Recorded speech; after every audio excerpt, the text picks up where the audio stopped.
Un saut dans l'inconnu. Présents depuis 2013 au Mali, les casques bleus sont sommés de quitter le pays. La mission de l'ONU assurait un rôle de maintien de la paix, mais aussi de médiation dans la difficile mise en place de l'accord d'Alger entre le gouvernement et d'anciens rebelles. Ce départ suscite des interrogations.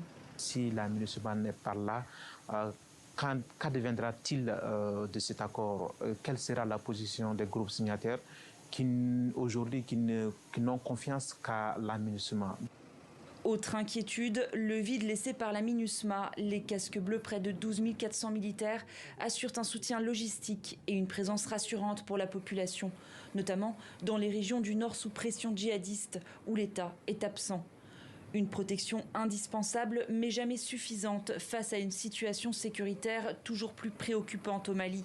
Comme la France poussée vers la sortie il y a un an, la force onusienne fait l'objet de critiques.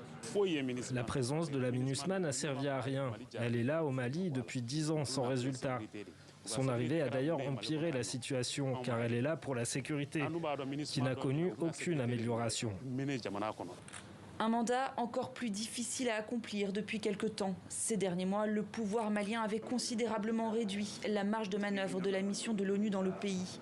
En mai, les relations entre les autorités et la MINUSMA se sont davantage dégradées, avec la publication du rapport de l'ONU sur le massacre de Moura en mars 2022, mettant en cause l'armée malienne. Il a été constaté que la MINUSMA est en train de créer des problèmes entre les Maliens. Pourtant, elle est là pour protéger les populations. Il y a eu des exactions malgré sa présence. Mais après l'annonce de ce départ, certains Maliens redoutent davantage les conséquences économiques de cette décision. La mission de l'ONU assurait plusieurs centaines d'emplois à la population locale. Je ne suis pas contre le départ de la MINUSMA. Mais je m'inquiète de la situation des jeunes qui travaillent dans les services de la MINUSMA. Si ceux-ci perdent leurs emplois, ils vont s'ajouter à nous, qui sommes en train de nous débrouiller. Nous qui ne gagnons même pas d'ailleurs. Je crois qu'il faut une réflexion profonde pour cette décision qui m'inquiète.